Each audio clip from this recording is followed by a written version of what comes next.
Thiruvan Saranai Swami Hans. Thiruvan Saranai. I will hand over the discussion session to Gayani to conduct the session. Yeah. Thero Saranai. Thiruvan Saranai. Namaste Swaminathan. Yeah, Today, Thiruvan the Saranai. 1st of January 2021, Canberra Retreat question and answer session. We have received 7 practice questions and 2 Dhamma questions. May I request your approval to present all these questions to you now? Yeah, go ahead please. First practice question. Dear Bhante, I practice being mindful on the breath during my sitting session. As you have explained very well using Anapanasati Sutta in the recent Dhamma talk, when I become aware of the breath, of the in-breath and out-breath for some consecutive cycles, I start getting more information, including the differences of the breath from the 2 nostrils. I observe that the breaths are getting shorter and some differences between the in and the out length and the volume. These stages align well with the first and the second steps of the 16-step process you explained. I tend to observe the full body of the breath afterwards automatically, and I am pleased that my observation aligned well with what Buddha has highlighted. However, I realize that most of the time before I see the gap between the in-breath and the out-breath, they overlap. When the in-breath is like 90%, the out-breath happens. Even though I miss this part, the breath becomes subtle and calms down to the point that sometimes it vanishes completely.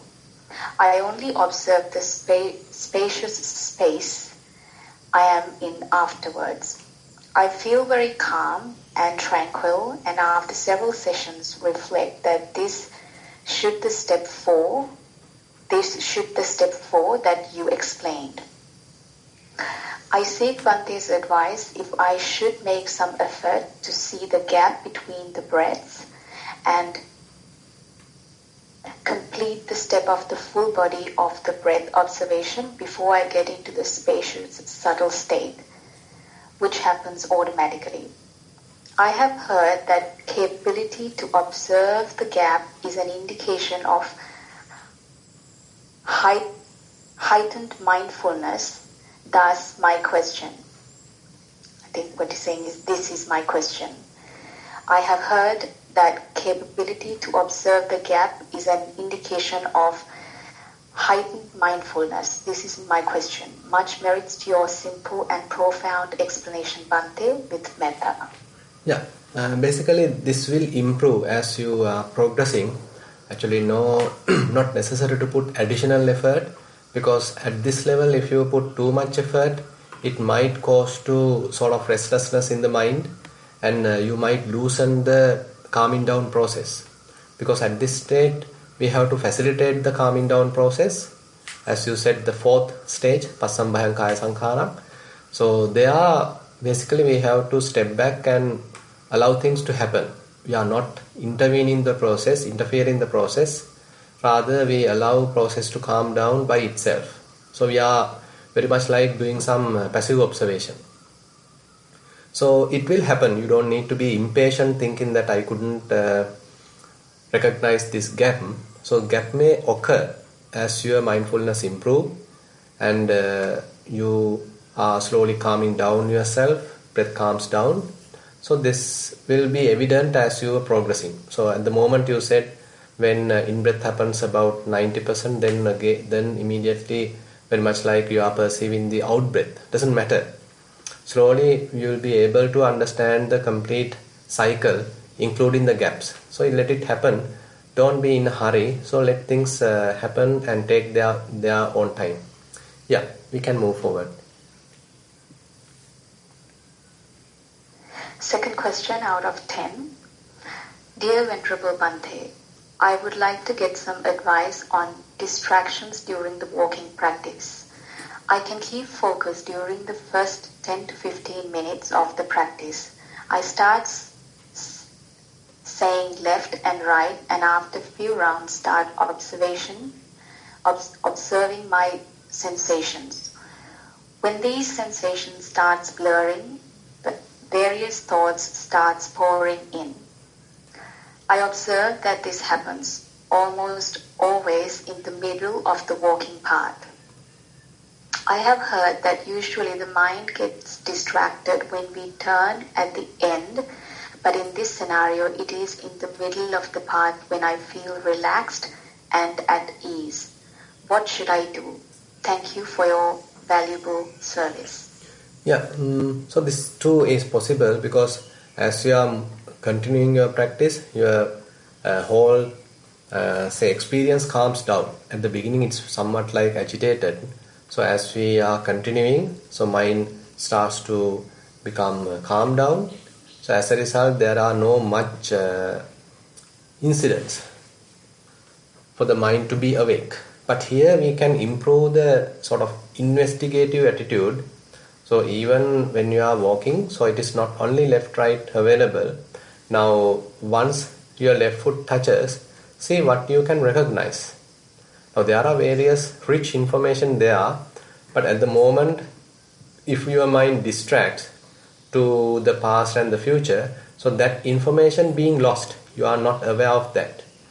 So more your attention is well focused on that step, say on the sole, then you are able to recognize that. So give a kind of a task to the mind, kind of an order to the mind to recognize whatever things available. Think that what is available at the moment is only, what you can perceive at the moment is very limited, but there are a variety of things, a rich information is available there that your mind has to be able to recognize that. So that is the task. So this is where we are sort of introducing clear comprehension, clear knowing to the picture. Establishing mindfulness is one step. There are basically in the present moment we establish mindfulness, and afterwards when we are successful we have to see details as much as possible. So this way we are sort of improving our clear comprehension, and again it will sort of avoid restlessness and avoid any kind of drowsiness. See whether you can do that, and hope you will be successful. And don't do it immediately.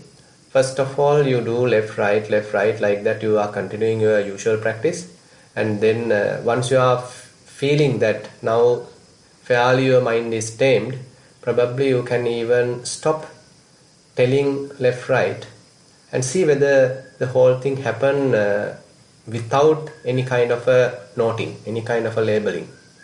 So then that would be another step. So these steps you have to do in a way trial and error. So basically once your mind tamed, so you can apply these techniques and see whether you can be successful. Yeah.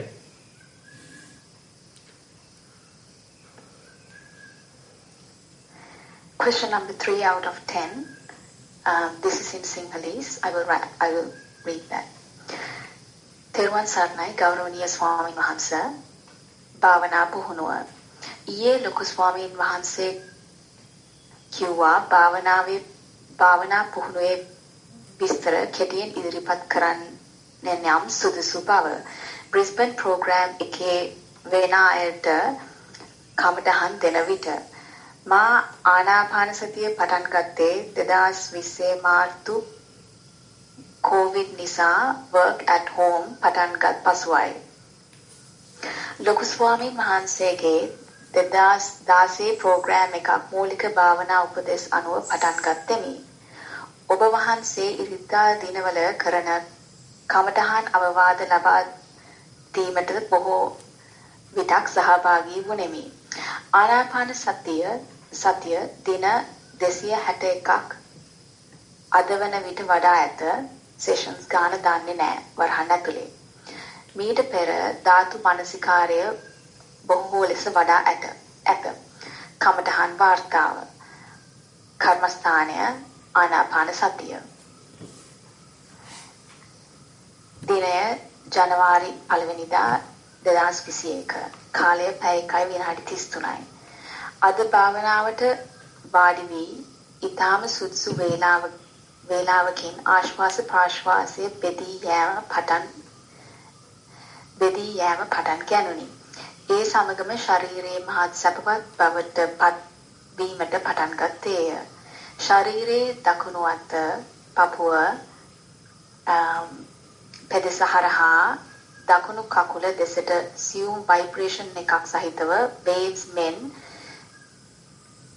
මේ සැප වේදනාව කුඩා බුබුලු මෙන් ඇති වී නැති වී යයි.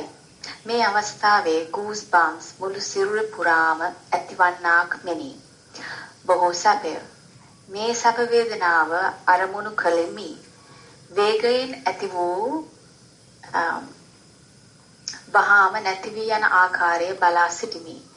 මේ භාවනාවේ මුල හරියේ කීප විටක් 4-5 වතාවක් සිදුවිය.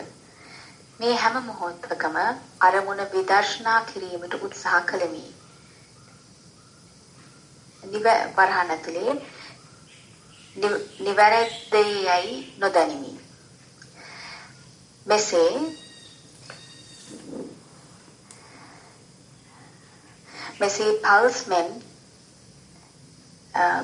පල්ස් මෙන් තද සැප වේදනා ඇති වී නැති වී ගිය පසු විශේෂ සැපයක් නැති සාමකාමී බවට පත්විය.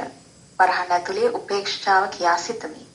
ආලෝකයේ මතුවද දැන් ඉදිරිපිට තිබෙන නිසා කරදරයක් ලෙස නොදැනේ. නිමිත්ත විටින් විට මතුවේ. දැන් ආශ්වාසය සහ ප්‍රාශ්වාසය මර්ජ් වී ඇත. බෙදීමම පෙනෙනමුත් වෙනසක් නැත. බින්දීමද? බින්දීමම කියලා තමයි ඉල්ල තියෙනවා. බින්දීමම පෙනෙනමුත් වෙනසක් නැත. හරි. සියුම්ය ආශ්වාස ප්‍රාශ්වාසයේ ක්‍රියාත්මක කරන සිත මතකයට ආවේය. මේ සිතින් මේ විදියට වහාම බිඳී යන බවත් අරමුණු කළෙමි. කිසිම කන්ට්‍රෝල් එකකින් තොරව මේ වන ක්‍රියාවලියත් එක දිගට නොපවතින බවත් අනාත්මය ලෙස අරමුණු කළෙමි. වහවහ බිඳී යන බව අනිත්‍ය බවත් මෙනෙහි කළෙමි. මේ වන විට භාවනා නිමිත්ත තීව්‍ර වී විදර්ශනාවට යොමු කරන්නාක් මෙන් දැනේ.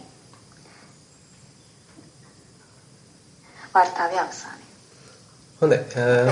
ඔකේ. sorry. තාමනක්වත් දීලා නැහැ ඒකේ. හරි.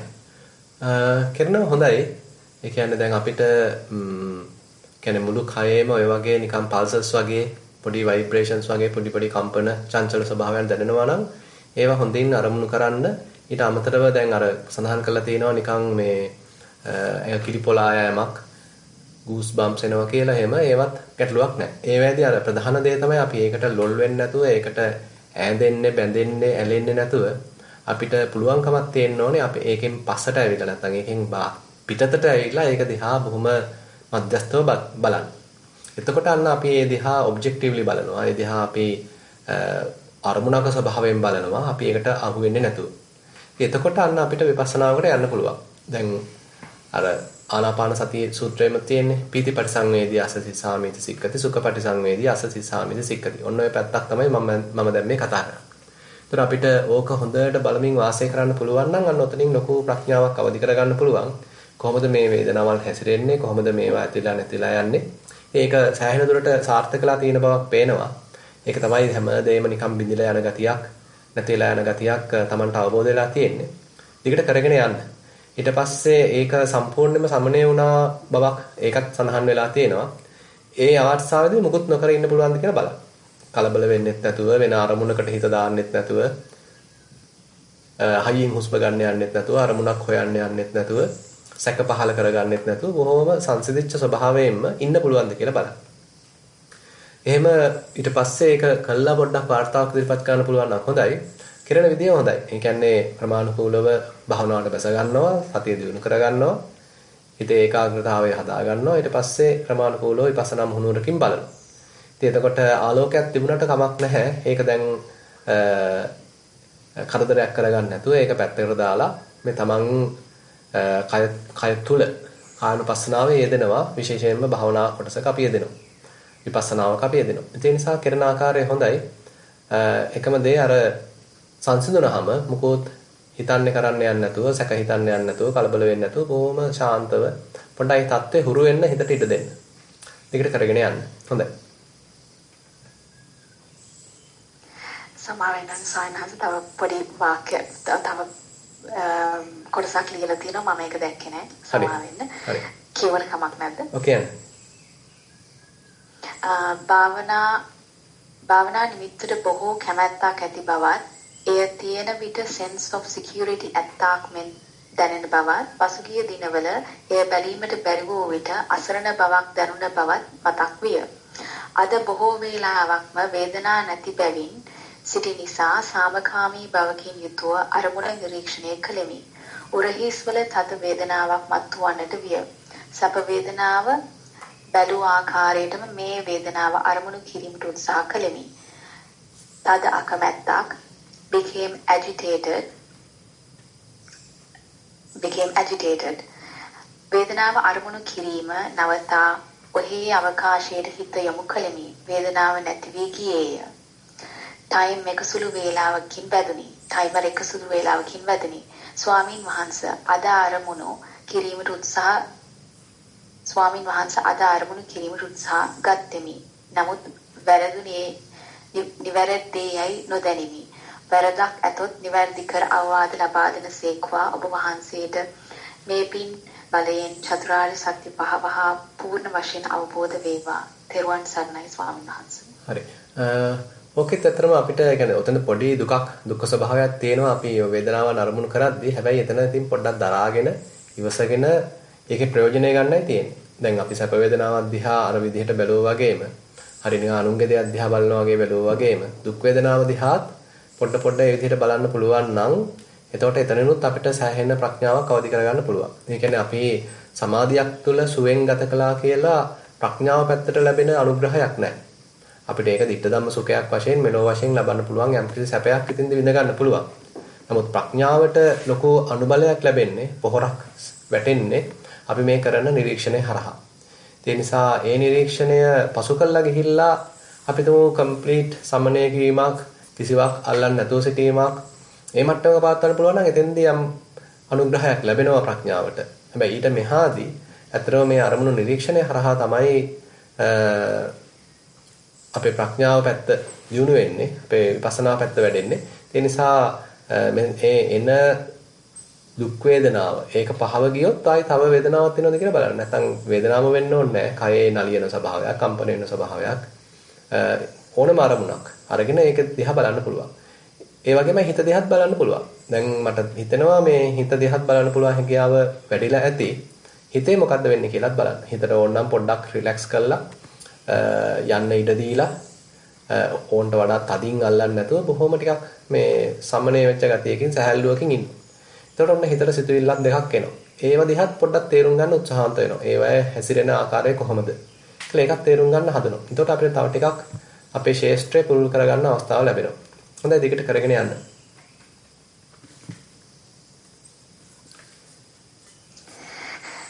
Question number 4 of 10. Dear Venerable Sir, I have been meditating 3 to 4 years now, attending to monastery retreats once a year. All this time, my practice was involved with mindfulness on the body, mainly the walking process and the breathing process. I have heard in Venerables question and answer sessions that if we have put some substantial effort on being mindful on the body and confident on establishing mindfulness when we start a session, it is possible to look at the mind and the thoughts directly. Inside the inverted commas, Chittanupassana. I have never done this as a practice. Appreciate if Bhante can explain how we can approach Chittanupassana directly during a sitting practice with metta. Yeah, basically, better you establish mindfulness first of all on Kayanupassana. Say you are paying attention to Anapanasati or rising and falling, and it is necessary to have some improved mindfulness in order for you to get into Vipassana, get into Chittanupassana. That Buddha basically gives as a warning that if you have some wavering mindfulness, weak mindfulness, then stepping on to Chittanupassana is not that useful, because you may get caught in the thoughts. You may get carried away by the thoughts, because thoughts are fairly attractive, so they have the tempting nature. So as a result, you may even support thinking. So, but on the other hand, if you are well established in Kayanupassana, so that slowly allows you to well establish mindfulness, and once you are successful, then it may happen naturally. So rather than thinking that I now have to do Kayanupassana, now have to do Vedananupassana, now I have to do Chittanupassana, likewise, in making a kind of a schedule, allow mind to sort of naturally go in that path. So suppose you are starting with Kayanupassana, then as you are moving forward, it will automatically shift to Vedananupassana. It will automatically shift to Chittanupassana. So that is very natural. So then it is happening as a cause and effect relationship, and it is fairly, in a way, very safe. And you know that mind is now capable of handling Chittanupassana. And suppose you are quite confident, then you can immediately look at the mind. You don't need to worry, because you know how to handle it, you are somewhat experienced. So in that way, actually, once you go to the sitting, no need to even spend a lot of long time on Kayanupassana or Vedananupassana. You can immediately, very quickly, you can check the mind. So you are again there, you are not holding it too tight, rather you look at the mind in a more soft, gentle manner, allowing it to freely move. And when it is moving, when it is distracting, so these distractions become your raw material for the meditation. So whenever lustful thought arises, so you are aware this is a lustful thought. Whenever angry thought arises, you are aware this is an angry thought. So likewise, you are giving some freedom to the mind, but you are confident that you are already established in mindfulness. While being there in that sort of an island, now you are watching the waves of the mind. So something like that. So you can give it a try. Yeah, we can move forward. Question number 5 out of 10. Theruvan Sannai Bante, I am a 14-year-old and I have been doing mindfulness for around 2 years. When doing my sitting practice, I am able to focus on my breath and my out-breath. I think you're saying in-breath and out-breath for around 10 minutes. Around mid-practice, though I experience drowsiness without realizing it until I am jerked back into a consciousness. Bante, could you kindly give me advice on what to do with this matter? Theruvan Sannai. Yeah, actually, in order to overcome this, we basically need to improve the wakefulness of the mind. That is, has a direct relationship with the mindfulness. So better you improve your walking meditation. So when we do walking meditation, mindfulness, wakefulness come to the front. So if you are not paying much attention to that, then automatically what happens is we are biased towards a concentration that has more tendency towards this sort of a drowsiness. So therefore improve your walking session and pay more attention how your legs are moving and what are the things that you can feel. So the whole body experience you can use in order to be awakened, to be mindful about at this present moment. So more and more your mind becomes sensitive, more and more mind become mindful, sharpen mindfulness. So with such mindfulness, now assume that you are coming to the sitting. So at that situation, when mind calms down, still that wakefulness is available with you, so that you can handle this drowsiness. Drowsiness might not come. Even if it comes, you can be aware of that. Because of the sensitivity of the mind, you can be aware that there is kind of a drowsiness going to arise, and you can observe how drowsiness happens. You can observe how sleepiness approaching. What are the symptoms? What are the signs of drowsiness? So likewise, drowsiness becomes sort of an investigation. So therefore please improve the mindfulness, maybe using working session, and again once you are sitting you can go prepared, and sort of when you are approaching any kind of a drowsiness, there also you can little improve alertness and have a kind of an attitude of learning from drowsiness.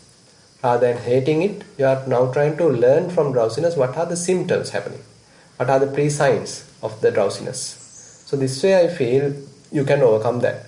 And on the other hand, when you are going for a sitting, probably don't select sort of a gloomy place, rather kind of you can select fairly illuminated place, and maybe even outside place if possible. And again you can have a hot tea just before the sitting, so that also sort of activate the mind. So that also actually you have to sort of somewhat balance. If you take too much, then it might be a cause of agitation. But if you simply sort of have only a little amount, so that make you sort of awaken or sort of active during the session. So these kind of little techniques hope might help you in order to overcome this problem. Yeah, we can move forward. Question 6 of 10. Dear Most Venerable Bhante, given today is the last day of our retreat, I feel my mind is concentrated and calm. I feel really, really good. Now, if I have read something or talked to someone, I'm not feeling to do it as I used to do before, within the brackets, when living in worldly life, talking to friends, etc. I feel like staying at home and being isolated. I feel all the worldly things are useless. Anyways, I know that I have to go back to the world, study and do other things. My question is, should I be protecting this status? If so, how? Or should I let it go and watch it fade away? Your advice is much appreciated, and thank you so much for all your kind advice throughout this retreat. May you live long and happy and a healthy life. Much merits with metta. Yeah, actually, please don't leave it aside. You got to incorporate this practice to your life. So that is what we are expecting. So even when you are going back to the typical ordinary life, so try to be mindful as much as possible. So it is not that always you have some sort of a vacation to have a kind of a retreat situation. Rather, in day-to-day activities, how we can incorporate mindfulness to that. So say for example, while brushing teeth, can't you be mindful? While having your meals, can't you be mindful? Say when you are listening to a lecture, if you are in a university or college, so you may have to listen to someone. So at that time you can be mindful. And when you are reading a book, again you can be mindful. Suppose you are using a computer, you can still be mindful. So likewise, so it is our skill to incorporate mindfulness to all these different activities. So that is very important. So don't simply allow this whole practice to fade away. Rather look how you can incorporate it to various other activities, various daily activities that you are involved with. Then actually you are sort of bringing mindfulness to your life. Now it is somewhat like external to you, but slowly as you are associating mindfulness or bringing mindfulness to various other activities, then you are sort of getting into a different dimension. So previously assume that you are eating. While eating, suppose you are watching a movie, watching a news, or watching whatever it is, or even reading a newspaper. So you didn't really mindfully eat. But now how to mindfully eat? So this is something you can investigate. Now if we consider mindful eating, there are various subtle activities there, very minute type of activities there, and altogether we call it eating. Say for example, you have different curries, vegetables, and you have rice, and you are bringing little by little and you are mixing. So this is one activity you can be aware of, and you are watching it, and you can feel to your fingers how different textures that each vegetable or whatever other curries are giving you. So these are little small activities you can feel. And say now you are making a lump and now you are bringing it to the mouth. And now you can feel the smell and even some saliva coming to the mouth. And now suppose you are open the mouth and now you are putting the lump of rice. Now you can feel it. Now you can taste it. And now you are chewing. And now you are swallowing. So likewise, even this little activity, what we call as eating, has so many other little activities. So if you are mindful, then we can really use even these activities in order to improve our mindfulness, improve our practice. So therefore, try to incorporate mindfulness to all daily activities as much as possible. Then you feel like living. You feel like very fresh. You feel like kind of reborn to this into a different kind of a world. So this is really fresh and this is really sort of kind of enlightening, that you are now not lost in a kind of a dream, kind of a mind-made state. Rather, you are well connected to the world. You feel like you are part of the universe. You are being with the universe. You are connected to the universe. So these are very beautiful benefits we can gain through mindfulness practice. So try to do that. Don't forget the practice. Yeah, we can move forward. Question 7 of 10. Dear Bhante, I am an 11-year-old girl that has been doing mindfulness for 2 years. But still I'm having trouble in the pain. Normally during walking, I have lots of pain in my back or feet. As I try to resolve this problem, thoughts distract me from my practice. Bhante, how can I stop my pain from interrupting my mindfulness practice? Thero. Yeah, it seems like you can do some small activities outside this practice. You can do certain activities like certain exercises, maybe some little yoga, so that your body become a little flexible. Because at this stage, while walking, if you feel a lot of pain, that indicates that your body is not that flexible. So therefore, try to do some exercises, maybe some yoga exercises, and that will help you really to have a very flexible and healthy body. So there you can use even for walking and even for sitting, because even in sitting your posture has to be fairly established, fairly seasoned, and these kind of exercises, yoga kind of exercises really helps. And again, when you are in the walking session, see whether you are doing something artificial. You don't need to do anything artificial. It's a typical walking we are doing. Only difference is that we are trying to bring mindfulness to this simple activity. Allow the body to walk as it likes, as it used to, and when foot is touching the ground, see whether you can pay attention there. Again, when next foot is touching the ground, see whether you can pay attention there. So likewise, keep it very simple. Don't complicate the process. And again, use very ordinary type of usual type of walking. Don't add anything artificial, and allow the body to take its own kind of a easy kind of a speed and style. Then it won't give you any kind of a strain. Rather, it will be a simple matter of walking. So I think you can overcome these problems by incorporating these little advices, and wish you all the best. We can move forward. Question number 8 of 10. This is in Sinhalese. ගෞරවනීය ස්වාමීන් වහන්සේ, මම මීට පෙර වසර දෙකකට පෙර නම් නිරතුරුව සතිය පුහුණු කළ කෙනෙකි. පර්යංකයට ප්‍රියතාවයක් දැකුවද සක්මන් කරන විට සිත පොළඹවා ගැනීමට වීර්ය කිරීමට අවශ්‍ය වේ. සක්මන පතුල පොළවේ වැදෙන විට වෙන දැනීම බලමින් සක්මන් කරයි. සිත නිරතුරුව සිතුවිලි වලට යයි. එයින් සක්මනට බාධාවක් නැත. නිරතුරුව සිත පාදය පොළවට ස්පර්ශ වන තැන තිබිය යුත්තේ යයි මගේ අදහසක් නැත.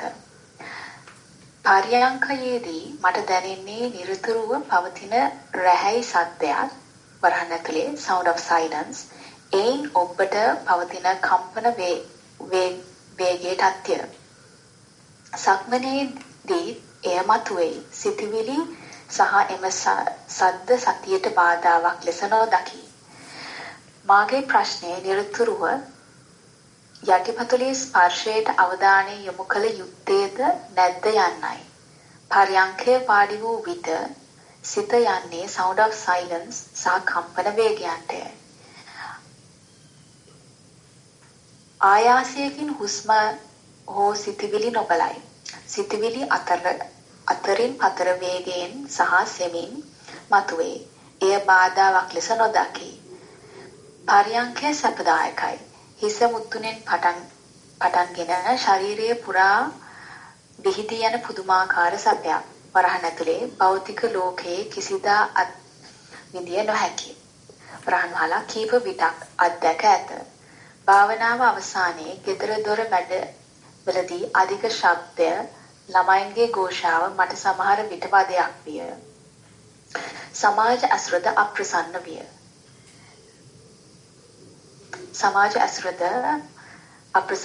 භෞතික ලෝකය නඩත්තු කිරීම ඉතා වෙහෙසක් දැරීමට සිදුවිය. භාවනා කරන විට පවතින සතිය සහ සැනසීම එදිනෙදා ජීවිතයේ ඒ මට්ටමින් පැවතීමට අපහසු වීම නිසාත්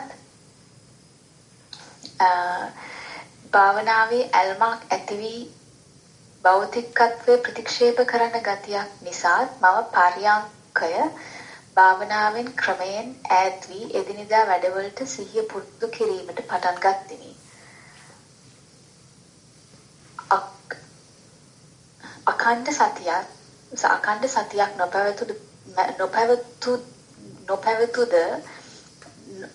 නොපැවැත්වුවද සිත ලෝකයට ද්වේෂයකට යන විට ඒක පැහැදිලි නෑ. සිත ලෝභයකට ද්වේෂයකට යන විට සිත අන්තගාමී වන විට වරහන් ඇතුලේ අඛණ්ඩ සතියක් නොපැවතුද සිත ලෝභයට ද්වේෂයට යන විට කියලා තියෙනවා. වරහන් ඇතුලේ සිත අන්තගාමී වන විට ඊට පස්සේ අඳුරාගත හැකි සතියක් පවතී.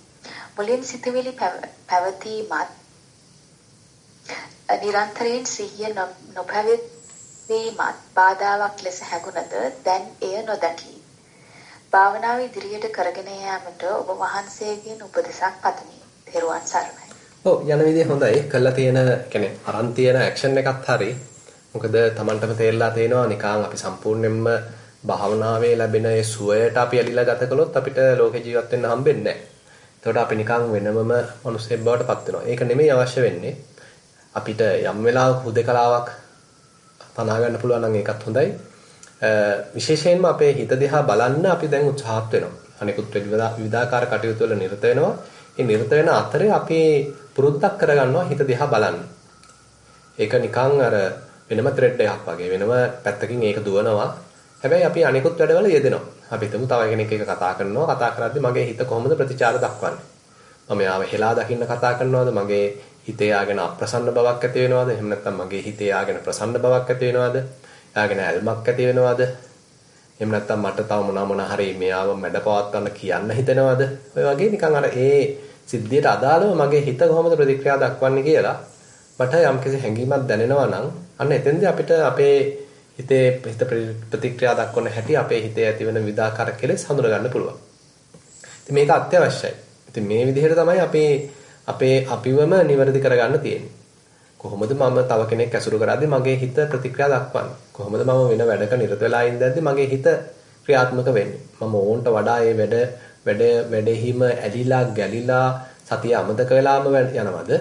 එහෙම නැත්නම් මේ වැඩේ කරන අතරතුරදී මගේ හිත වෙන වෙන අරමුණු වල දුවමින් සම්පූර්ණයෙන්ම අසතියෙන් ගත කරනවාද?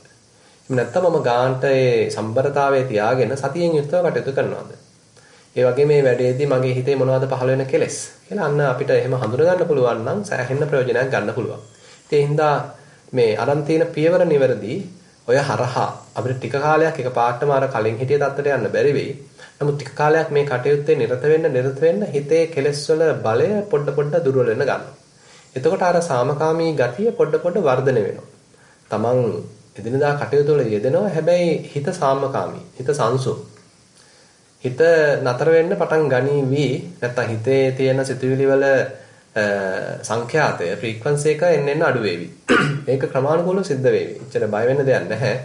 අපි අර ඇතුළේ තියුණ කතන්දර වලට ප්‍රපංච වලට අනුග්‍රහ නොකර මේ විදිහට අපි හොඳට සීරුවෙන් වැඩ ටික කරගෙන යනවා නම් සතිය පවත්වනවා නම් එදිනදා කටයුතු වලදී සතිය පුළුවන් තරම් පවත්වනවා නම් පොඩ ඕක වර්ධනය වෙන්න ගන්නවා. පොඩ සතිය පැතිරෙන්න ගන්නවා මුළු ජීවිතේටම. ඒ නිසා දිගට කරගෙන යන්න. හොඳයි. Question number 9 out of 11. Dear Bante, you always highlight how we should incorporate mindfulness to day-to-day life. You mentioned that it will open up different dimensions of our practice. Apart from improving clear comprehension and other tools necessary for the sustainable practice, does it have to do with dealing with hidden tendencies, dealing with within the quotations, anushya and asrava? I presume at some point we all have to deal with these hidden layers within us, and day-to-day mindfulness might give us this opportunity. That's the end of the question. Yeah, I 100% agree with you. Basically, that is true. So once we are able to overcome the surface level, say, kilesa, that is the obsessive level of kilesa, defilements, what we call as pariyuttana kilesa. So slowly mind shift to the lower layer. I mean, we can give a kind of a model like mind has different layers. So that, and at first we are dealing with the surface level. So they are coming and going, and we know how to tackle them, how to deal with them, and we are not promoting them, and slowly we are able to calm down. So then mind goes to the next level. Again, a kind of a series of thoughts are coming, restlessness happen, and lust happen, craving happens, and all these things happen. But we still know how to handle them. We are not promoting them, we are not becoming a victim of them. Rather, we observe them objectively. So that again it calms down, it will fade away. Now we are getting to another layer. So likewise, so that is one way we can explain. Another way is that when we are dealing with daily activities only, our anusaya become triggered. Assume that you are simply living very secluded life. Then you are in a very limited experience.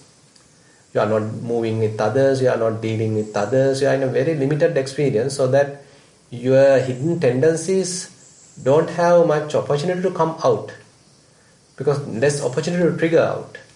But on the other hand, when you are dealing with others, every time, when others are doing something which you don't like, so that will trigger the patigha anusaya.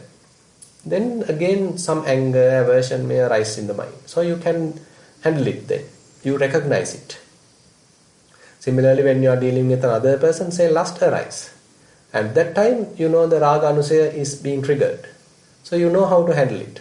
So likewise, these two anusaya, especially the raga anusaya and patigha anusaya, are being triggered when you are dealing with others. So therefore, what you are telling is 100% correct.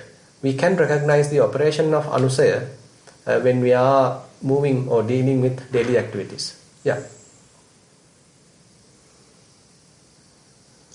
Question number 10 out of 11. This is a question regarding the Dhamma sermon. Dear Swami Vahansa, regarding the Dhamma Deshana, we could understand and practically relate the first two solutions from the senior monks because of your vivid explanations. The past, future, ends and the present moment in the middle, and the pleasure, pain ends and the neutral feelings in the middle. I was delighted to understand that our mindfulness practice can be well aligned with this sutta teaching.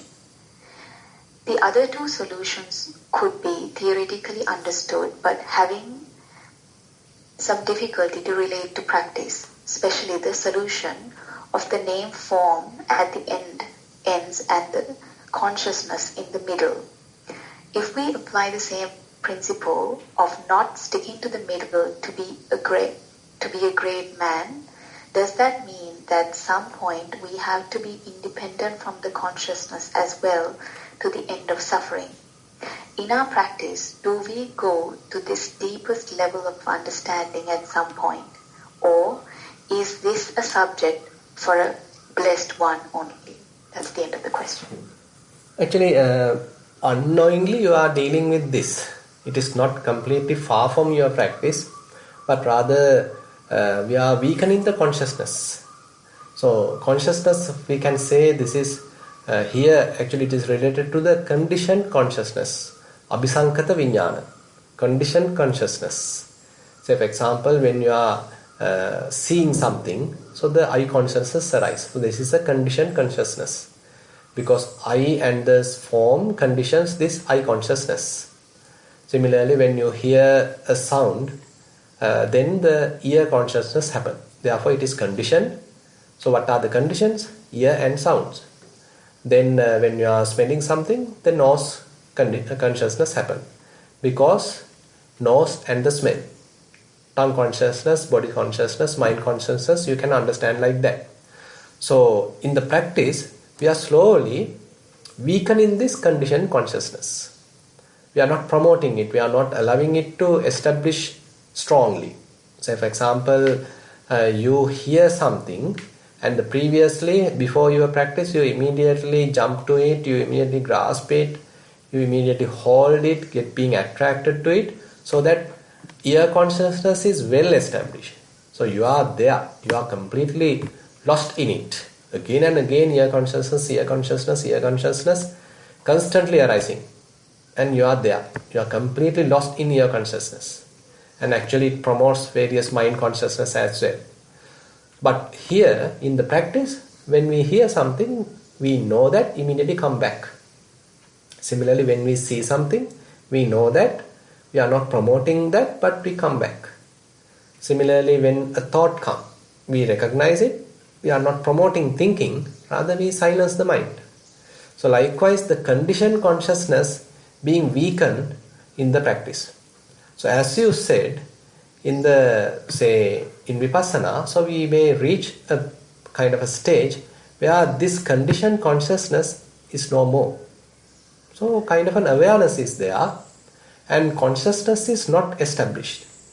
What we call as appatittita viññāna. Consciousness is now not established, not manifested. So, but still the awareness is there. Pure awareness is there. So that is where in Bāhiya Sutta, Buddha beautifully says, ditte ditta mattam bhavissati. Once you see, you just stop there. Once you hear, you just stop there. Once you smell, just stop there.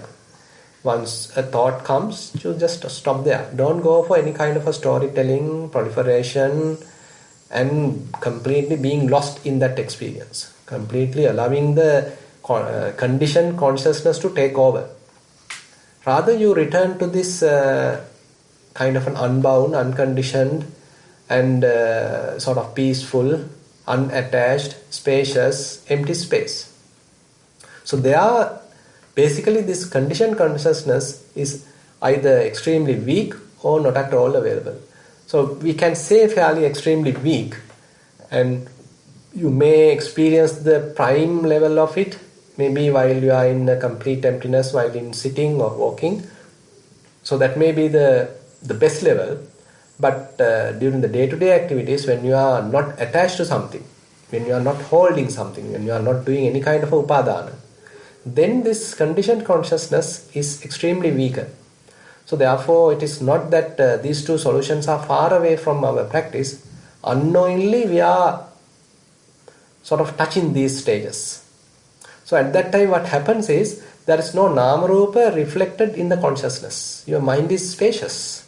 Your mind doesn't have any kind of a mental image. You are not being caught with various sanya. You are not a victim of sanya. You are not going after a mirage. Your mind is completely clean. Clarity of mind is available. Spaciousness is available. That is why it is empty. So therefore, you are not conditioned to this type of consciousness. You are not being deluded to this type of consciousness. Your mind has its own clarity, own spaciousness, own emptiness, own wisdom. So that is how we are approaching. So at that level, we are not being deluded by Nama-Rupa. So when Nama-Rupa is there, if we get deluded by it, then the conditioned consciousness arises. So this conditioned consciousness helps Nama-Rupa, Nama-Rupa helps conditioned consciousness. So when we are in the emptiness, so both are absent. There is no Nama-Rupa, there is no conditioned consciousness. So kind of an awareness is there. It's a fairly a pure awareness. So that is how we can relate these two solutions to our practice. Yeah. Question 11 out of 11, the last question. This is regarding the Dhamma sermon. Can or how can different emotions within the brackets, happiness, anger, etc., affect your mindfulness? That's the end of the question. Can or how? I'll repeat that again, Bhante. Yeah. Can or how can different emotions affect your mindfulness? So inside the emotions, it's brackets, it says happiness, anger, etc. Yeah, actually you need to recognize these emotions. Say, when you are developing mindfulness, you are able to recognize these emotions rather than becoming a victim of these emotions. Say when anger arises, if you are not mindful, immediately we are a victim of that. So immediately we start to blame another person, hit another person because we don't know how to handle it. Similarly, the lust. Say if we consider anger, so if we are mindful about it, we know there is anger. It is not my anger. It is anger. So you are able to look at it objectively. So that is the most important thing. Now you are not promoting it. You are not a victim of it. You know it is anger.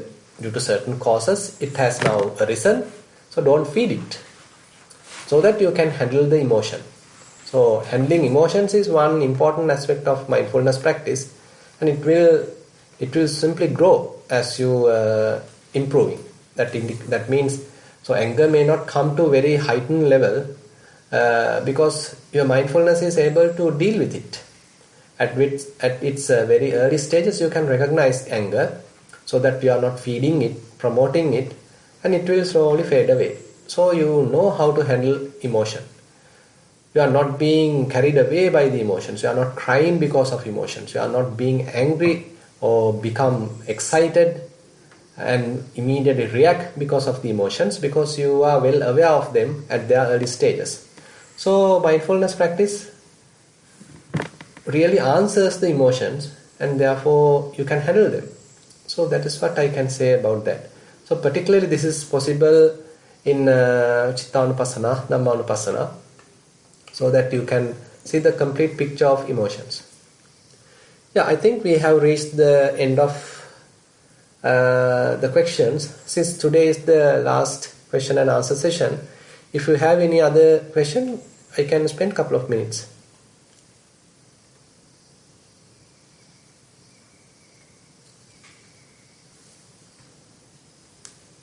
Okay, everyone understood everything, so nothing to worry then.